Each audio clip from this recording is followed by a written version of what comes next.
अब यहाँ से बढ़ते हैं थाट की तरफ। थाट की उत्पत्ति 12 स्वरों से होती है।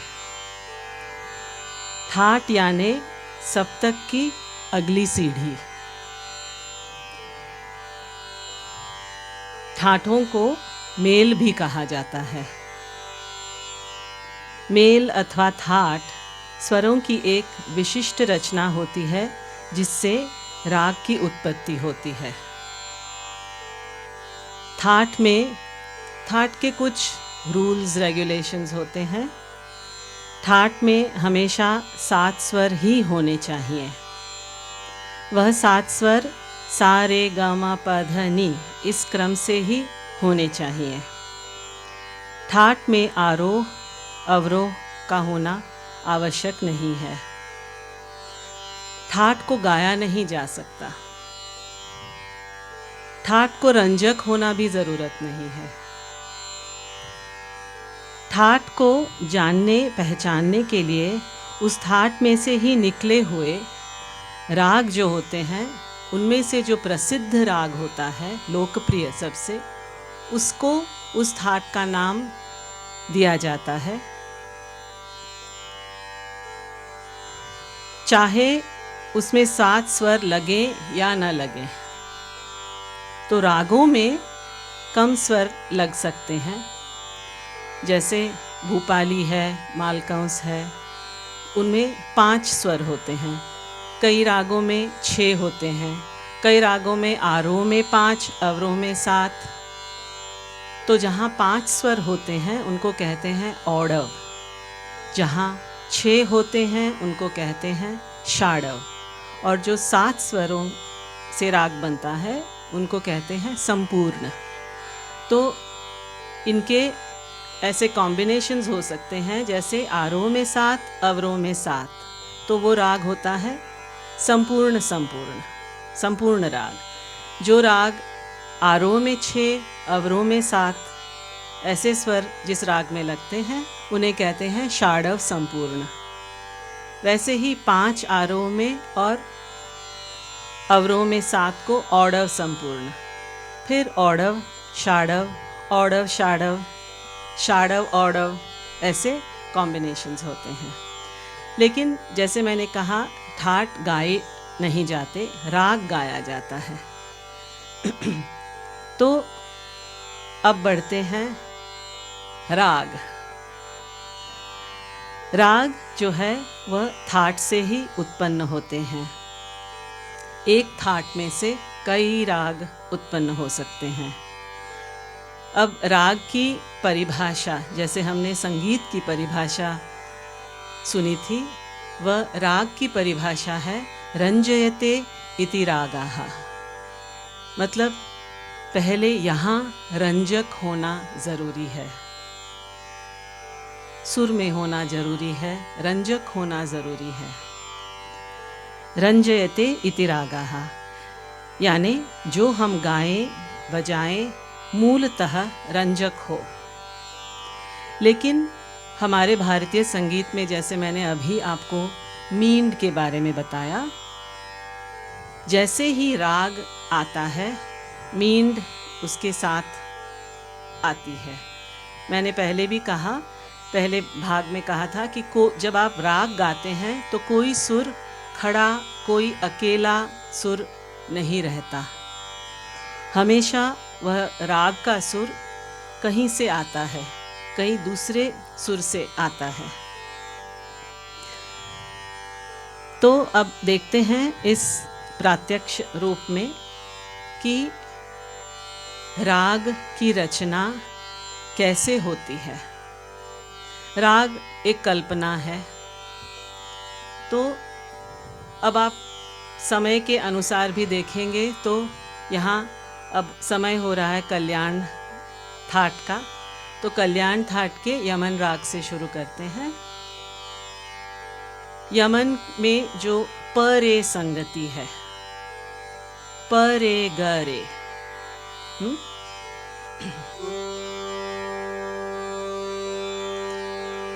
प रे ग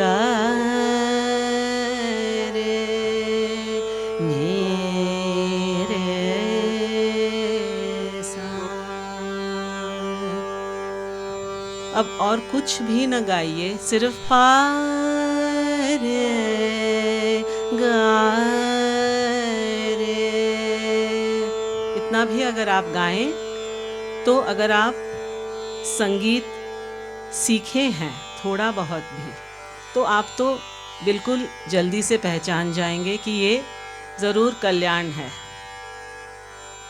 और क्योंकि ये हमारा संगीत जो है वो श्रवण विद्या से ही आने वाली कला है, तो अगर कोई सीखा भी ना हो लेकिन बहुत सुना हो, जैसे आप में से कई बहुत संगीत सुन चुके हैं, तो आप भी ये एकदम से जान पाएंगे कि ये यमन जैसे सुनाई दे रहा है। चाहे आपको कल्याण थाट के बारे में कोई जानकारी ना हो, फिर भी आप ये इतना तो पहचान पाएंगे कि ये ज़रूर यमन जैसा है। जो सिर्फ बॉलीवुड सुनते हैं, लेकिन पुराना बॉलीवुड जिसमें हमारा संगीत का प्रमाण ज़रा ज़्यादा था, जब दीप जले आना पारे, ये संगति जहाँ आई वह कल्याण पारे। अब आप देखेंगे पारे ऐसे नहीं है, पारे तो प, फिर तीव्र मध्यम का कण और रे जो है वो गंधार से आ रहा है। पा पा पा मा रे गा रे, पा रे गा रे। अब यही परे पा रे गा रे, पा रे गा रे नी रे सा, और पा रे गा रे ध रे सा। ये राग अलग है। पा रे, ये परे और पा रे, पा रे। देखा आपने, तीव्र मध्यम का कर्ण नहीं है, लेकिन गंधार से ही ऋषभ आ रहा है। नीरे सा यमन कल्याण, ध रे ध सा भूपाली, पारे परे ही है, पारे रे मा पनी परे रे मा पारे परे नी सा। ये सारंग, वृंदावनी सारंग परे ही है। पारे पारे, ये एक अलग राग है, शुद्ध कल्याण। तो सिर्फ परे, लेकिन कितनी अलग अलग तरह से गाया बजाया जा सकता है। तो इसमें बदलाव क्या है? इसमें बदलाव है श्रुतियों का, यानी अंग्रेजी में जिनको हम माइक्रोटोन कहते हैं। मींड जो है उसका एक प्रमाण होता है, निश्चित प्रमाण होता है। ऐसे नहीं कि पारे, फिर वो आप और सायरन में कोई अंतर नहीं रहेगा, है ना। तो ये प्रमाण जो है श्रुतियों का, हम इसको न लिख सकते हैं न कैलकुलेट कर सकते हैं, तो सिर्फ सुन सकते हैं। तो इसीलिए कहा जाता है कि संगीत की शिक्षा जो लेता है उनको 2, ढाई, 3 घंटा संगीत सुनना चाहिए। हमारा संगीत सुनना चाहिए। उसके बाद अगर समय है तो आप pop, rock, Bollywood, indie pop जो है सुन सकते हैं। कोई पाबंदी नहीं है। लेकिन अगर आप हमारा संगीत सीखना चाह रहे हैं, उसको जानना पहचानना चाह रहे हैं, तो इस संगीत को 2.5-3 घंटा सुनना ही चाहिए। भाषा है ना? संगीत भी तो भाषा ही है। जैसे आम्ही उल्लयतना मस्त कोंकणींत उलयल्यारी भास चड बरी जाता वता, तशीची गायन कितल आम्ही आयकतात की कितल कान्नार पडत की तितला बेटर जाता। तो इसको सुनने का प्रयास कीजिए। जो भी यहाँ शिष्य हैं संगीत के, जो संगीत की शिक्षा ले रहे हैं और जो नहीं ले रहे हैं, लेकिन उन्हें अगर आप कहीं कॉन्सर्ट सुनने जा रहे हैं और आपको चाह रहे हैं कि ये राग पहचाने, आपने अनाउंसमेंट मिस कर दी है, देर से पहुँचे हैं, है ना?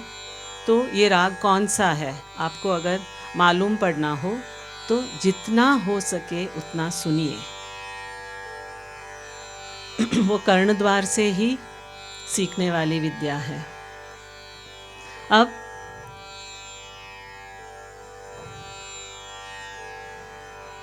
यमन के आलाप सुनिए, फिर भूपाली के आलाप सुनिए और आप ही बताइए फर्क क्या है। पारे गा रे नी रे सा नी रे गा मा रे गा पा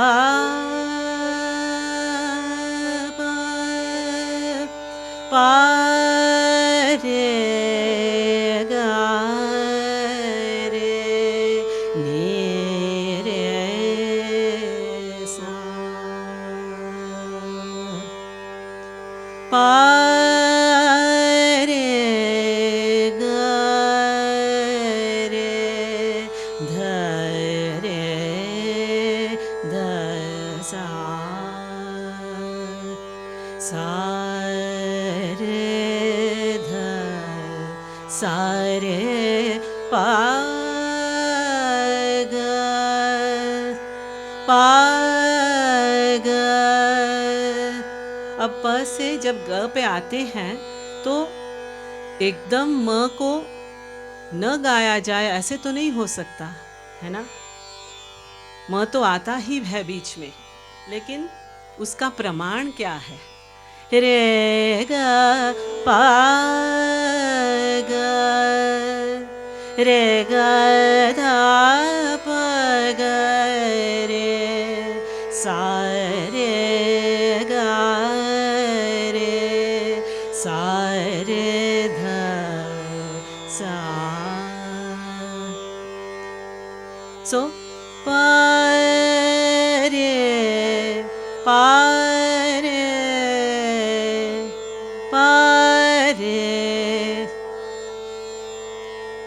समझ रहे हैं आप? तो कैसे श्रुतियों का प्रमाण बदलता है और टाइमिंग का प्रमाण बदलता है। तो यहाँ एक बहुत ही द मोस्ट इम्पॉर्टेंट, एकदम इसको ध्यान से सुनिए कि गति, राग अगर ठीक से पहचानना हो तो हर राग का एक चलन होता है। चलन यानी मैं स्वर समुदाय नहीं कह रही हूँ, उस राग की गति किस स्पीड से या किस गति से वो राग बढ़ता है, टाइमिंग, समय। जैसे अगर मैं गुरुमूर्ति जी को बहुत साल से पहचानती हूँ तो उनके चलने की एक गति है, उस गति में ज़रा सा बदलाव आ गया, कम हुई तो मैं पूछूंगी आप ठीक है ना, आज क्यों ऐसे चल रहे हैं, है ना? और उनकी गति अगर तेज़ हो गई तो अच्छा कहीं जा रहे हैं, बहुत ज़रूरी काम से जा रहे हैं और जल्दी में जा रहे हैं, तो गति जब बदलती है तब भाव बदलता है। तो राग क्या है? राग एक 3-4 स्वर समुदायों का एक गठन है जिसको एक गति से गाया जाता है। तो एक यमन की जो स्पीड है, जो यमन की गति है, नी रे गा, नी रे नी गा, रे गा पा रे गा, धा पा रे गा रे नी रे सा। अब जब यमन गाते हैं तो बार बार एक सुर आता है। आपने देखा, नी रे गा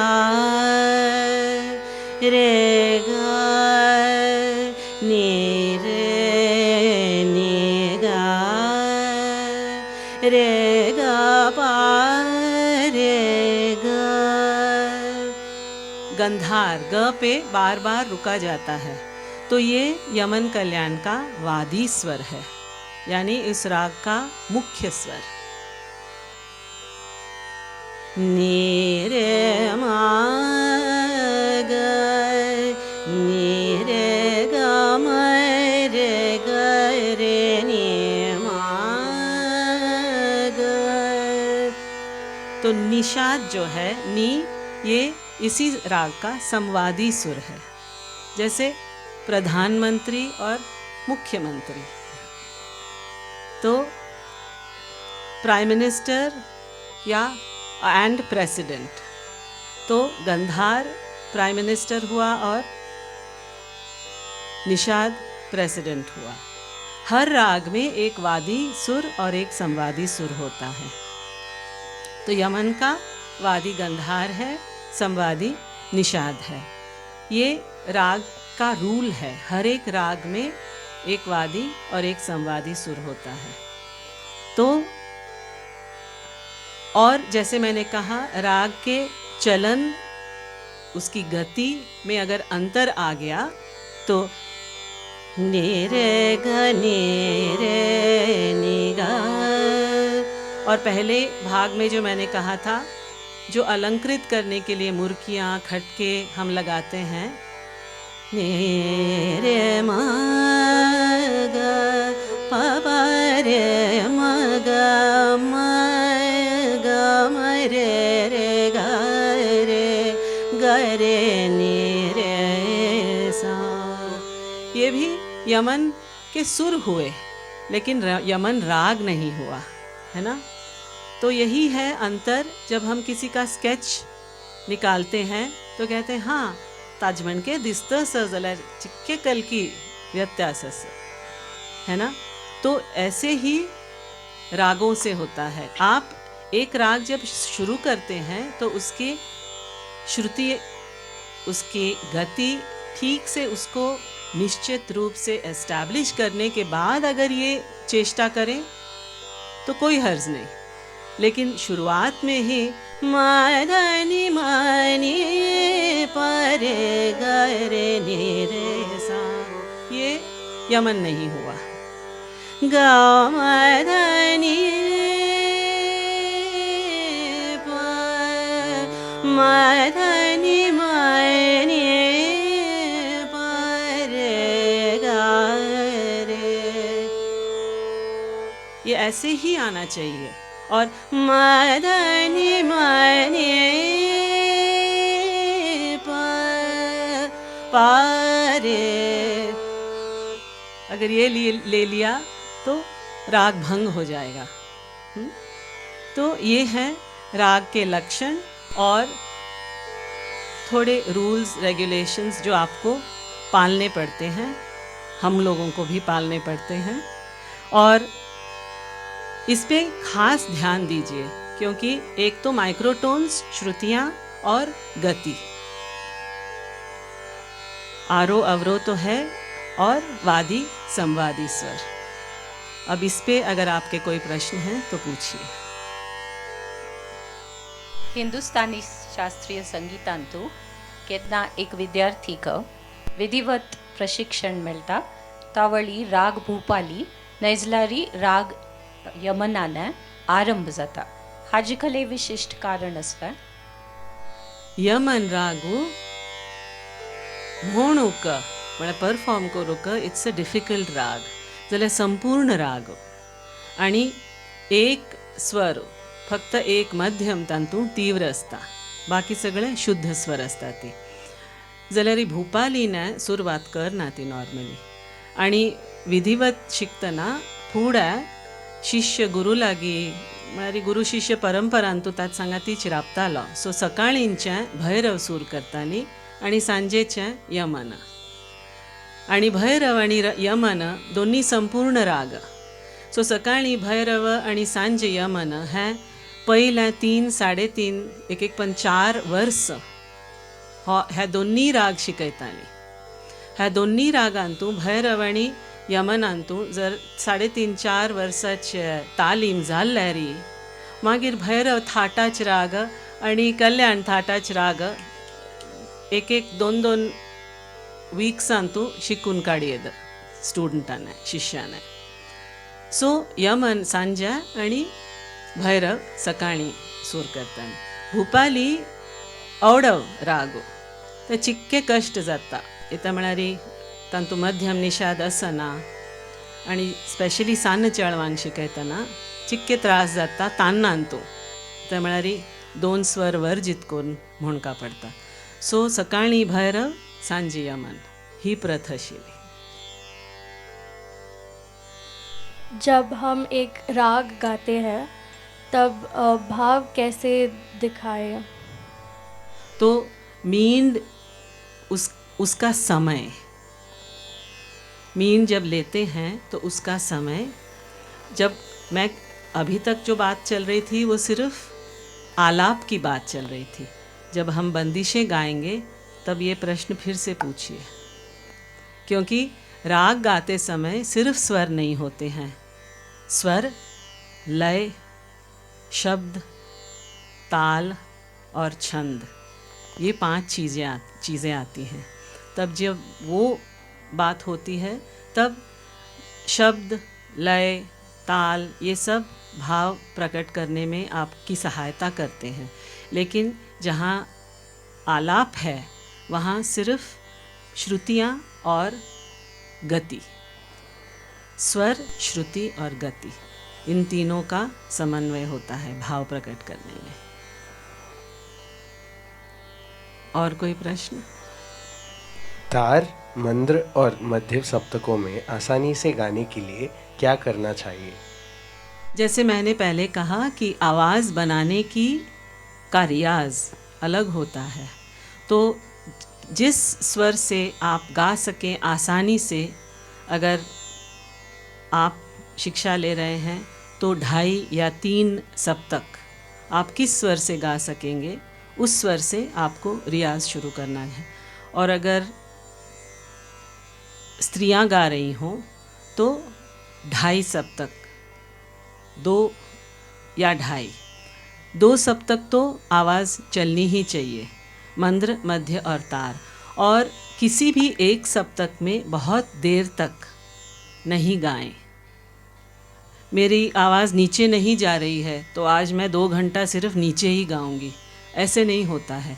ये भी एक नाद भी एक योग है. जब हम योगा करते हैं तो आप देखते होंगे कि फॉरवर्ड बेंडिंग के साथ बैकवर्ड बेंडिंग भी होता है ना. किसी एक अवयव पे स्ट्रेस नहीं करना चाहिए. तो मंद्र का रियाज अगर करना है तो मंद्र के साथ मध्य, बीच में तार, फिर मंद्र, फिर मध्य, तार, फिर मंद्र. लेकिन अगर 100% लिया जाए तो 50% या 60% आप मंद्र में गा सकते हैं, लेकिन मध्य और तार का भी उपयोग करना चाहिए, नहीं तो आवाज़ एक ही जगह खींच जाती है और फिर ऊपर गाने में भी तकलीफ़ होती है. और ठीक उसका ऑपोजिट, अगर आपकी आवाज़ ऊपर नहीं जा रही है तो इसका ये मतलब नहीं है कि सिर्फ ऊपर का रियाज हो, तार सप्तक का रियाज हो. मंद्र, मध्य, तार में समता रखनी चाहिए।